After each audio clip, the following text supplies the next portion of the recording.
എല്ലാ കൂട്ടുകാർക്കും നമസ്കാരം. സീരിയൽ മാനിയ വെറൈറ്റി സ്റ്റോറീസിന്റെ ഏറ്റവും പുതിയൊരു വീഡിയോയിലേക്ക് എല്ലാവർക്കും സ്വാഗതം കേട്ടോ. അപ്പതാ ഞാൻ എത്തിയിരിക്കുന്നത് ചെമ്പനീർ പൂവ് സീരിയലിന്റെ ഇനി വരാനിരിക്കുന്ന ആ ഒരു സൂപ്പർ ഹിറ്റ് വിശേഷമൊക്കെ ആയിട്ടാണ്. നേരെ നമുക്ക് ആ കഥയിലേക്ക് പോയാലോ. അങ്ങനെതാ നമ്മുടെ രവിയുടെ പെൻഷനും കാര്യങ്ങളും ഒക്കെ ഭക്ഷയുടെ അച്ഛൻ തടഞ്ഞു വെച്ചിരിക്കുകയാണല്ലോ. അപ്പൊ അതിന്റെ ചെറിയൊരു കാര്യങ്ങളൊക്കെ രവി ലേബർ കോർട്ട് വഴി മൂവിയാണ്. അങ്ങനെ ആ ദിവസം വന്നെത്തി രവിയെയും അതുപോലെ തന്നെ നമ്മുടെ ഭക്ഷയുടെ അച്ഛനെയും ഒക്കെ ഈ കോടതിയിൽ വിളിച്ച് വിസ്താരവും കാര്യങ്ങളും ഒക്കെ നടക്കുമ്പോഴത്തേക്കിനും ജഡ്ജി പറഞ്ഞു, അതെ, നിങ്ങൾ ഒരാൾ കഷ്ടപ്പെട്ട് സമ്പാദിച്ച സമ്പാദ്യങ്ങൾ അയാളുടെ ഒരു ആയുഷ്കാലത്തെ അധ്വാനത്തിന്റെ ഫലമാണ്, അത് മുഴുവനും നിങ്ങൾ തടഞ്ഞു വെച്ചിരിക്കുകയാണ് എന്നും പറഞ്ഞ് ഭക്ഷയുടെ അച്ഛനെ എടുത്തിട്ടങ്ങ് കൊടയുക.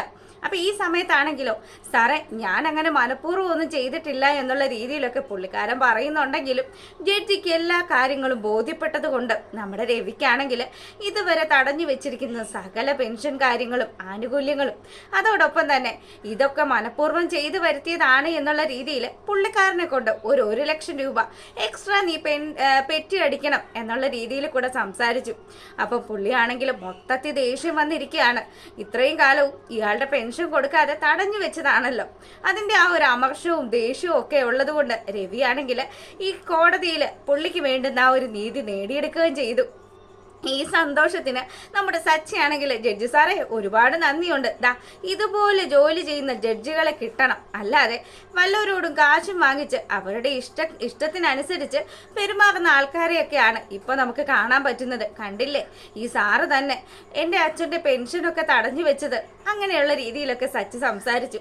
അങ്ങനെ വലിയ സന്തോഷത്തിൽ ഇതുവരെ കിട്ടാനുള്ള കാശും ഒക്കെ കിട്ടി നമ്മുടെ രവിയും അതുപോലെ സച്ചിയും കൂടെ വീട്ടിലേക്ക് വരികയാണ്. ഈ സമയത്താണെങ്കിലോ രവിനെ വീട്ടിന് വെളിയിൽ നിർത്തിയിട്ട് രേവതിയെ വിളിച്ചിട്ട് സച്ചി പറഞ്ഞു, ദേ മോളെ, വേഗം തന്നെ ഒരു ആരതിയൊക്കെ ഇങ്ങോട്ട് എടുത്തോണ്ട് വന്നേ, അച്ഛനെ ഒന്ന് നല്ലതുപോലെ അങ്ങ് ഒഴിയണമെന്ന് പറഞ്ഞു. അപ്പൊ ഇതൊക്കെ കാണുമ്പോൾ ചന്ദ്രമതി ആണെങ്കിലും, ഇതിനും വേണ്ടി ഒഴിയാനായിട്ട് ഇങ്ങനെ എന്ത് കാര്യമാണാവോ ചെയ്തു വെച്ചിരിക്കുന്നതെന്നുള്ള രീതിയിൽ ഇങ്ങനെ സംസാരിക്കുമ്പോഴത്തേക്കിനും സച്ചി പറഞ്ഞു, അതെ, അത് വലിയൊരു കാര്യം തന്നെയാ എൻ്റെ അച്ഛൻ ചെയ്തിരിക്കുന്നത്. അച്ഛൻ വലിയൊരു നിയമ പോരാട്ടം നേടി അച്ഛന് നേടിയെടുക്കാനുള്ള കാര്യങ്ങളൊക്കെ അച്ഛൻ സ്വന്തമാക്കിയെന്ന് പറഞ്ഞു. അപ്പം എന്താ സംഭവിച്ചതെന്ന് അറിയാതെ ചന്ദ്രമതി ഇങ്ങനെ ബ്ലിങ്കസ്യാന്നും പറഞ്ഞു നിൽക്കുമ്പോഴത്തേക്കിനും നമ്മുടെ രവി പറഞ്ഞു, ചന്ദ്രൻ, എൻ്റെ ഇതുവരെയുള്ള പെൻഷൻ തുകയും അതുപോലെ തന്നെ അയാൾ എനിക്ക് 1,00,000 രൂപ എക്സ്ട്രായും തരാനായിട്ട് കോടതി ഉത്തരവായി. ഇത് കേട്ടതും ചന്ദ്രമതി, കാശാണല്ലോ സംഭവം, അപ്പൊ കാശെന്ന് കേട്ടതും നമ്മുടെ ചന്ദ്രമതി ആണെങ്കിൽ, ദൈവമേ, നിങ്ങൾ ഈ പറയുന്നതൊക്കെ സത്യമാണോ? രേവതി, നീ നന്നായിട്ട് അച്ഛനെ ഒന്ന് ഒഴിഞ്ഞോന്ന് പറഞ്ഞ് അങ്ങനെ സച്ചി ഇങ്ങനെയൊക്കെ പറയുന്ന ആ ഒരു സമയത്താണെങ്കിൽ നമ്മുടെ ചന്ദ്രമതി കുശുമ്പ് മൂലം ഇവനെ എന്താ ചെയ്യേണ്ടത് എന്നുള്ള രീതിയിൽ സച്ചിയെ നോക്കി അങ്ങ് പിറുപിറുക്കുകയാണ്. അപ്പം രേവതി നല്ല രീതിയിൽ തന്നെ ആരതിയൊക്കെ ഒഴിഞ്ഞു. അപ്പൊ സച്ചി ആണെങ്കിലോ നമ്മുടെ രവിയുടെ കഴുത്തിൽ ഒരു മാലയൊക്കെ ഇട്ടു ഭയങ്കര സ്വീകരണമൊക്കെ കൊടുത്തു ആളെ അങ്ങ് അകത്തോട്ട് കയറ്റിക്കൊണ്ട് വരികയാണ്. ഈ സമയത്താണെങ്കിൽ, എൻ്റെ ദൈവമേ, ഇത്രയും പൈസയൊക്കെ കിട്ടിയെങ്കിലും ഇനിയിപ്പോൾ എൻ്റെ കാര്യത്തിനൊക്കെ ഒരു തീരുമാനമായി, എൻ്റെ കടമൊക്കെ തീർക്കാനൊക്കെ പറ്റുമെന്ന് വിചാരിച്ച് ചന്ദ്രമതി ആണെങ്കിൽ ഇങ്ങനെ രവിയുടെ പിന്നാലെ നടക്കുക. രവിയേട്ടാ, നിങ്ങൾക്ക് ചായ വേണോ? രവിയേട്ടാ, നിങ്ങൾക്ക് ചോറ് വേണോ എന്നൊക്കെ ചോദിച്ച് രവിയുടെ പിന്നാലെ കൂടുകയാണ് ചന്ദ്രമതി. ഈ സമയത്താണെങ്കിൽ സച്ചിക്ക് എല്ലാ കാര്യങ്ങളും അറിയാലോ. അതുകൊണ്ട് തന്നെ സച്ചി ആണെങ്കിൽ രേവതിയോട് പറഞ്ഞു, അച്ഛനോട് പ്രത്യേകം പറയണം, കാശ് കിട്ടിയ കാര്യങ്ങളൊന്നും വലിയ കാര്യമായിട്ടൊന്നും ഇവരോട് പറയണ്ടെന്ന്. ഇവന്മാര് എല്ലാരും കൂടെ അടിച്ചെടുക്കാനുള്ള സാധ്യതയുണ്ട്. അച്ഛൻ്റെ 50 ലക്ഷം പോയ വഴിയൊക്കെ അറിയാലോ. ഇങ്ങനെയൊക്കെ സംസാരിക്കുമ്പോഴത്തേക്കിനും രേവതി പറഞ്ഞു, നിങ്ങളായിട്ട് ഒരു പ്രശ്നം ഉണ്ടാക്കല്ലേ എന്ന് പറഞ്ഞ് അവൾ അങ്ങനെ സംസാരിക്കുകയാണ്. അങ്ങനെ പിന്നീടാണെങ്കിലോ അങ്ങനെ ഈ സന്തോഷ വിവരമൊക്കെ നമ്മുടെ അച്ഛമ്മയെ വിളിച്ച് പറയാൻ വേണ്ടിയിട്ട് രേവതി പറയുമ്പോൾ സച്ചി പെട്ടെന്ന് തന്നെ ഫോൺ എടുത്തിട്ട്, അച്ഛമ്മേ, ദേ ഒരു സന്തോഷ വാർത്തയുണ്ട്. എന്താണ് സച്ചി? എന്താണ്? രേവതി മോൾക്ക് വിശേഷം വല്ലതും ആയോ എന്ന് അച്ഛമ്മ ഇങ്ങനെ ചോദിക്കുമ്പോഴത്തേക്കിനും, അയ്യേ അച്ഛമ്മ, എന്താ അച്ഛമ്മ ഇങ്ങനെയൊക്കെ ചോദിക്കുന്നതെന്നും പറഞ്ഞ് സച്ചി ആണെങ്കിൽ നാണത്തോട് കൂടെ നിൽക്കുമ്പം, ഞാൻ അറിഞ്ഞു കാര്യങ്ങളൊക്കെ എന്നും പറഞ്ഞ് അച്ഛമ്മ ഇവര് തമ്മിൽ ഫസ്റ്റ് നൈറ്റ് നടന്ന കാര്യങ്ങളൊക്കെ അറിഞ്ഞ രീതിയിൽ സംസാരിക്കുകയാണ്. എൻ്റെ അച്ഛമ്മ ഇതേ വെറുതെ കളിക്കില്ലേ, എടാ മോനെ, എനിക്കൊരു പെൺകുഞ്ഞിനെയാടാ വേണ്ടത്, എനിക്ക് എന്തായാലും ഒരു പേരക്കുഞ്ഞിനെ വേണമെന്നൊക്കെ പറഞ്ഞ് അച്ഛമ്മ ഇങ്ങനെ സംസാരിക്കുമ്പം, എൻ്റെ അച്ഛമ്മ, അതൊക്കെ പിന്നീടുള്ള കാര്യങ്ങളല്ലേ. എന്തായാലും ദേ ഇവിടെ വേറൊരു സന്തോഷ വാർത്തയുണ്ട്. അച്ഛൻ്റെ പെൻഷൻ തുകയും അതുപോലെ തന്നെ അയാളെ കൊണ്ട് ഒരു 1,00,000 രൂപ പെറ്റിയും ഒക്കെ അടിച്ചു കോടതി വിധി വന്നിട്ടുണ്ട്. അച്ഛൻ ആ ഒരു സന്തോഷം അച്ഛമ്മയെ വിളിച്ച് അറിയിക്കാൻ പറഞ്ഞു എന്ന് പറയുകയാണ്. അപ്പൊ പെട്ടെന്ന് തന്നെ, എന്തായാലും എൻ്റെ രവിയുടെ കഷ്ടപ്പാടിന്റെ ഫലമല്ലേ, എനിക്ക് ഒരുപാട് സന്തോഷമായെന്നൊക്കെ പറഞ്ഞ് നമ്മുടെ അച്ഛമ്മ ഇങ്ങനെ സംസാരിക്കുമ്പോഴത്തേക്കിനും ചന്ദ്രമതിക്ക് ഇതൊന്നും കണ്ടിട്ട് തീരെ ഇഷ്ടപ്പെടുന്നില്ല. അവർക്ക് കുഞ്ഞുണ്ടാവാൻ വേണ്ടിയിട്ട് തള്ള വ്രതം എടുത്തിരിക്കുകയാണ് എന്നുള്ള രീതിയിലൊക്കെ ചന്ദ്ര ഇങ്ങനെ മനസ്സിൽ ആലോചിക്കുക. അതിനു മുന്നേ തന്നെ എൻ്റെ ശ്രുതിക്കും ഒരു കുഞ്ഞുണ്ടാവണം. അച്ഛമ്മ പറയുന്നത് പോലെ തന്നെ അച്ഛമ്മയുടെ സ്വത്തുക്കളൊക്കെ ആദ്യം ഉണ്ടാകുന്ന പേരക്കുഞ്ഞിന് കൊടുക്കുമെന്നാണല്ലോ.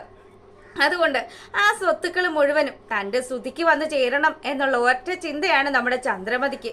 ചന്ദ്രയാണെങ്കിൽ ഇപ്പൊ സച്ചിയുടെയും രേവതിയുടെയും സ്വഭാവത്തിലൊക്കെ മൊത്തത്തിലൊരു മാറ്റം ഉള്ളത് കൊണ്ട് തന്നെ ഇവൾക്ക് ഭയങ്കര ടെൻഷനും ഉണ്ട്. ഇനി ഇവരെങ്ങാനും സ്വന്തമായിട്ട് ഇങ്ങനെ ആ ഒരു ജീവിതത്തിലേക്ക് കടന്നു കഴിഞ്ഞാൽ പിന്നെ തീർന്നു. കുഞ്ഞുങ്ങളെങ്ങാനും ഉണ്ടായി കഴിഞ്ഞാൽ പിന്നെ പറയും വേണ്ട, തൻ്റെ സ്ഥാനമൊക്കെ പുറത്താകും. അച്ഛമ്മയുടെ സ്വത്തുക്കളൊക്കെ സച്ചി അടിച്ചുകൊണ്ട് പോകും എന്നുള്ള രീതിയിലൊക്കെ ചന്ദ്ര കണക്കുകൂട്ടൽ ആരംഭിച്ചു.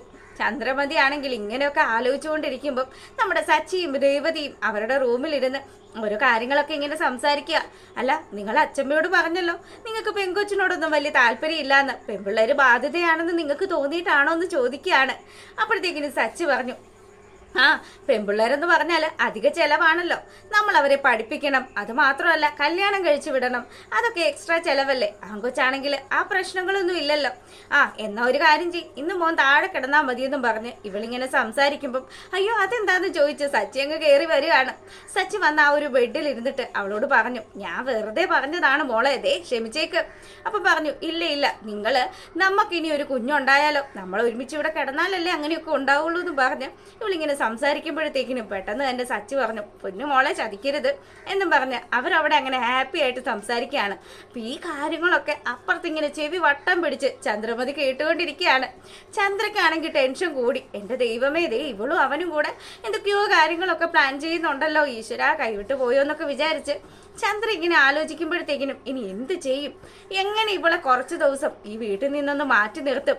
ആ സമയത്താണെങ്കിൽ ഇവരിങ്ങനെയൊക്കെ ആലോചിച്ചുകൊണ്ട് നിൽക്കുമ്പം നമ്മുടെ ശ്രുതിയാണെങ്കിൽ കുടിക്കാനുള്ള വെള്ളമൊക്കെ എടുത്തുകൊണ്ട് പോകാൻ വേണ്ടി വരികയാണ്. അപ്പം ചന്ദ്രമതി ആണെങ്കിൽ ശ്രുതിയോട് പറഞ്ഞു, മോളെ അവൻ എവിടെ, അവൻ എന്ത് ചെയ്യുന്നു ചോദിക്കുമ്പോഴത്തേക്കിനും ശ്രുതി നേരത്തെ ഉറങ്ങി അമ്മേ. ശ്രുതിയാണെങ്കിൽ ഒരുപാട് ടെൻഷനും കാര്യങ്ങളും ഒക്കെ ആയിട്ട് നടക്കുകയാണല്ലോ.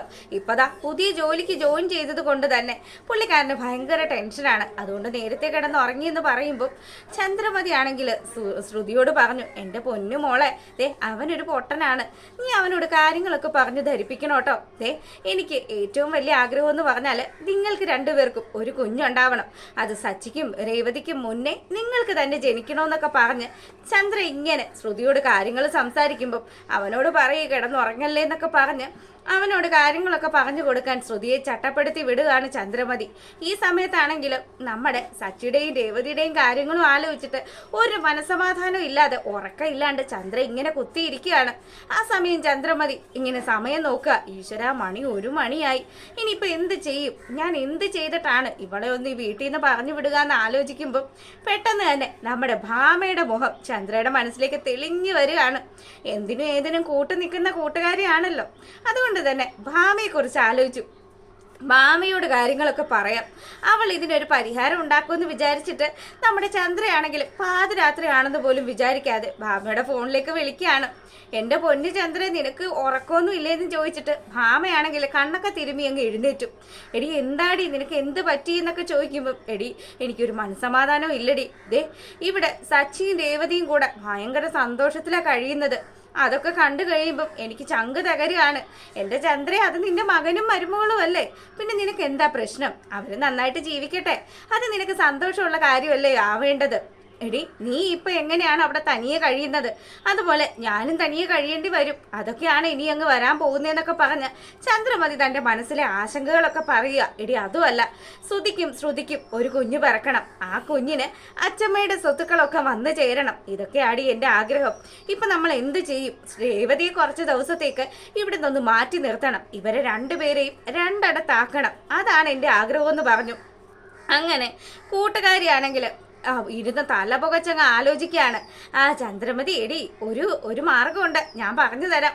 നീ അതുപോലെ കാര്യങ്ങളൊക്കെ അങ്ങ് ചെയ്തു കഴിഞ്ഞാൽ എല്ലാം നമ്മൾ വിചാരിക്കുന്ന പോലെ തന്നെ വരും. അപ്പം എന്താടി വഴിയെന്ന് ചോദിക്കുമ്പം, കർക്കിടക മാസം അല്ലേടി വരുന്നത്. ദേ കല്യാണം കഴിഞ്ഞിട്ട് ആദ്യത്തെ കർക്കിടകത്തിന് 1 മാസം ഭാര്യയും ഭർത്താവും വേർപെട്ട് നിൽക്കണമെന്നൊക്കെ ഉണ്ടല്ലോ.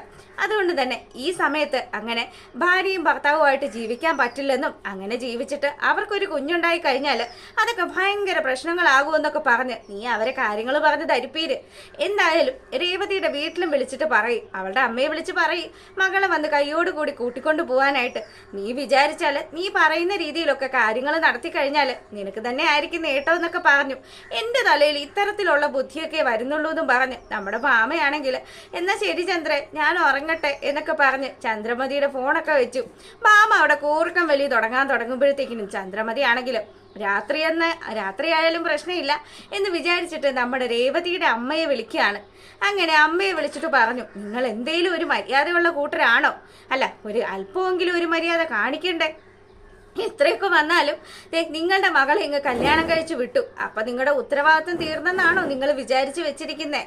എന്തൊക്കെ വന്നാലും നിങ്ങളുടെ മകളെ കർക്കിടക മാസത്തിൽ വീട്ടിൽ നിർത്താൻ കൊണ്ടുപോകണ്ടേന്നൊക്കെ പറഞ്ഞ് ഈ ചന്ദ്രമതി നമ്മുടെ ഭാമ പറഞ്ഞു കൊടുത്ത രീതിയിലൊക്കെ ലക്ഷ്മി അമ്മയുടെ അടുത്ത് സംസാരിക്കുകയാണ്. അപ്പോൾ ദേവു ആണെങ്കിലോ, ഈ തള്ളക്ക് ഉറക്കവും ഇല്ലേ, ഇവരെന്തിനു ഈ പാതിരാത്രി വിളിച്ച് നമ്മളെ ശല്യം ചെയ്യുന്നതെന്നും പറഞ്ഞ് ഇവളിങ്ങനെ പെറുപിറുക്കാൻ തുടങ്ങുമ്പോൾ, എൻ്റെ പൊന്നുമോളെ നീ മിണ്ടല്ലേ, നിന്റെ ചേച്ചി ആ വീട്ടിൽ താമസിക്കുന്നതാണ്, അതും ഈ ദുർഭൂതത്തിന്റെ കൂടെ, അതുകൊണ്ട് തന്നെ നീ ഒന്നും പറയരുത് എന്നൊക്കെ പറഞ്ഞ് ലക്ഷ്മിയമ്മയാണെങ്കിൽ ദേവുവിന്റെ വായ പൊത്തിപ്പിടിക്കുകയാണ്. ദേവുവിനാണെങ്കിൽ കലി വന്നിട്ട് ഒരു രക്ഷയില്ല. അല്ല, ഞാൻ ഈ കഴിഞ്ഞ ദിവസം വീട്ടിൽ വന്നായിരുന്നു എന്ന് പറഞ്ഞ് ലക്ഷ്മി കാര്യങ്ങളൊക്കെ പറയുമ്പോൾ, നിങ്ങൾ വന്നു, നിങ്ങൾ സൽക്കാരവും സ്വീകരിച്ചു പോയി. അതെ, നിങ്ങളെപ്പോലെയുള്ള പൂക്കാരി കുടുംബക്കാർക്കൊന്നും ഇതൊന്നും വലിയ അറിവൊന്നും ഉണ്ടാവില്ല. പക്ഷെ ഞങ്ങൾ നാട്ടിൽ അത്യാവശ്യം നിലയും വിലയും ഒക്കെ ഉള്ള കൂട്ടരാണ്. അതുകൊണ്ട് തന്നെ ഞാൻ പറയുന്ന രീതിയിൽ തന്നെ കാര്യങ്ങളൊക്കെ നടത്തിയിരിക്കണം. നാളെ രാവിലെ വന്ന് രേവതി ഈ വീട്ടിൽ നിന്ന് വിളിച്ചുകൊണ്ട് പോകണമെന്നും പറഞ്ഞ് അന്ത്യശാസനമൊക്കെ കൊടുത്ത് ഫോൺ വെക്കുകയാണ്. പിന്നീടാണെങ്കിലോ പിറ്റേ ദിവസം രാവിലെ ആയി. പാവം നമ്മുടെ രേവതി ആണെങ്കിൽ എല്ലാ ദിവസവും ജോലികളൊക്കെ ചെയ്യുന്ന പോലെ തന്നെ അവളുടെ കാര്യങ്ങളൊക്കെ ചെയ്തുകൊണ്ട് അങ്ങനെ നിൽക്കുന്ന സമയത്താണെങ്കിൽ ചന്ദ്രമതി വന്നിട്ട്, ഇനിയിപ്പോൾ എന്തായാലും ഇവള് ഒരു 3-4 ആഴ്ചത്തേക്ക് വീട്ടിലുണ്ടാകില്ലല്ലോ, അതുകൊണ്ട് തന്നെ ചെയ്യാനുള്ള കാര്യങ്ങളൊക്കെ ഇവളെ കൊണ്ട് ചെയ്യിപ്പിച്ചിട്ട് വേണം വിടാനായിട്ട്. അങ്ങനെ ഓരോ കാര്യങ്ങളും, അതെ രേവതി നീ ഒരു കാര്യം ചെയ്യും, അതെ ഞാൻ ആ ഡപ്പയുടെ അകത്ത് കുറച്ച് അരിയും ഉഴുന്നും ഒക്കെ എടുത്തിട്ട് വെച്ചിട്ടുണ്ട്, അതൊക്കെ കഴുകി നല്ലതുപോലെ അരച്ച് ദോശയ്ക്കും ഇഡലിക്കും ഒക്കെ പാകത്തിന് അരപ്പാക്കി വെക്കുമെന്ന് പറഞ്ഞു. പെട്ടെന്ന് തന്നെ രേവതി പറഞ്ഞു, അല്ലമ്മേ ഇത് കുറെ അധികം ഉണ്ടല്ലോ, ഇതൊക്കെ എന്തിനാ ഇപ്പൊ ചെയ്യുന്നത്? ഞാൻ 2 ദിവസത്തേക്കുള്ള മാവൊക്കെ അരച്ച് വെച്ചിട്ടുണ്ട്. എടി, ഇത് 2 ദിവസത്തേക്കുള്ള മാവല്ല, ഞാൻ പറയുന്നത് അങ്ങ് കേട്ടാ മതിയെന്നും പറഞ്ഞ് ചന്ദ്രമതി ദേഷ്യപ്പെടുകയാണ്. അപ്പൊ രേവതി പറഞ്ഞു, അമ്മ ഇത് കുറെ അധികം ഉണ്ട്, ഇതിപ്പോ എന്താ 3-4 ആഴ്ചത്തേക്ക്, ഇതെന്താ അമ്മ എവിടെയെങ്കിലും ടൂറ് പോവുകയാണോ എന്ന് രേവതി ചോദിക്കുകയാണ്. ഇത് കേട്ടതും ചന്ദ്രയാണെങ്കിൽ ടൂറ് പോകുന്നത് ആരാണെന്നൊക്കെ കുറച്ച് സമയം കഴിയുമ്പോൾ അറിയാമെന്നും പറഞ്ഞ് അവര് ഞാൻ പറഞ്ഞ കാര്യങ്ങൾ ചെയ്താൽ മതി, വേഗം ദോശയ്ക്കും ഉള്ള മാവൊക്കെ അങ്ങ് അരച്ചു വെക്ക്, അതിനുശേഷം അപ്പുറത്തേക്ക് വരണമെന്നും പറഞ്ഞ് രേവതിയോട് ദേഷ്യപ്പെട്ട് ചന്ദ്രമതി അവിടുന്ന് പോവാണ്. പാവം ആ കൊച്ച് അവിടെ നിന്ന് ഇത് മുഴുവനും ഒക്കെ അരച്ചൊക്കെ വെച്ചു. അതിനുശേഷം വീട്ടുജോലികളും ഒക്കെ ചെയ്തു, ഒരുവിധം എല്ലാം പാകപ്പെടുത്തി. അതിനുശേഷം അവൾ ഇങ്ങനെ ഇറങ്ങി വരുമ്പോഴത്തേക്കിനും എൻ്റെ പൊന്നേ എന്തോ ഒരു പൊടിയാണ് ഇവിടെയൊക്കെ, ഒരു രക്ഷയില്ല. ഈ കസേരയിൽ മുഴുവനും പൊടി, അതുപോലെ ഈ തറയിൽ പൊടി. അതെങ്ങനെയാ, ഒരു വൃത്തിയും മെനയും ഇല്ലാത്ത ഒരുത്തിയാണല്ലോ ഇവിടെ വന്ന് കയറിയിരിക്കുന്നത്. അതുകൊണ്ട് തന്നെ ഇവൾക്ക് തൂക്കണമെന്നോ തുടക്കണമെന്നോ ഒരു ചിന്തയില്ല എന്ന് പറയുമ്പോൾ, അമ്മ ഇതൊക്കെ ഞാൻ ഡെയിലി ചെയ്യുന്ന കാര്യങ്ങളാണ്, എന്തിനാ അമ്മ ഇങ്ങനെയൊക്കെ പറയുന്നതെന്ന് പറഞ്ഞ് രേവതി ആണെങ്കിൽ ചോദിക്കുമ്പോഴത്തേക്കിനും, എടി നോക്ക്, എനിക്ക് വല്ല ജലദോഷമോ അല്ലെങ്കിൽ ചുമയോ ഒക്കെ ഉണ്ടാകിയാലോ, നീ മര്യാദക്ക് ഇവിടെയൊക്കെ ഒന്ന് അടിച്ചു തുടയ്ക്കെന്ന് പറഞ്ഞു. അങ്ങനെ അതിനെ കൊണ്ട് ആ പണിയൊക്കെ ചെയ്യിച്ചു. ഇതിനു ശേഷമാണെങ്കിൽ അലക്കാനുള്ള വിരികള്, ബെഡ്ഷീറ്റും അതുപോലെ തന്നെ ആ ഒരു സെറ്റിൽ കിടക്കുന്ന തുണികളും ഒക്കെ എടുത്ത് അതിൻ്റെ കയ്യിൽ കൊടുത്തിട്ട് പറഞ്ഞു, ഇതൊക്കെ അങ്ങ് അലക്കി വൃത്തിയാക്കി ഇടുമെന്ന് പറഞ്ഞു. അപ്പൊ ഇതൊക്കെ ചെയ്ത് വിഷമിച്ച് നമ്മുടെ രേവതി ആണെങ്കിൽ സൈഡായി നിൽക്കുമ്പോഴത്തേക്കിനും അവൾക്ക് കാര്യങ്ങൾ പിടികിട്ടുന്നത്. നമ്മുടെ ലക്ഷ്മിയമ്മ അവിടെ വന്നു. ലക്ഷ്മിയമ്മ വന്നത് എന്തിനാണ് എന്നുള്ള കാര്യമൊക്കെ നമ്മൾ മറ്റൊരു വീഡിയോയിൽ ഇട്ടതാണ്. അപ്പൊ അത് കാണാത്ത ആൾക്കാർ കയറി കാണുക. എല്ലാവർക്കും നല്ലൊരു ദിവസമൊക്കെ ആശംസിച്ചുകൊണ്ട് നമ്മൾ നിർത്തുകയാണ് കേട്ടോ. അപ്പോൾ ഓക്കെ, ബൈ.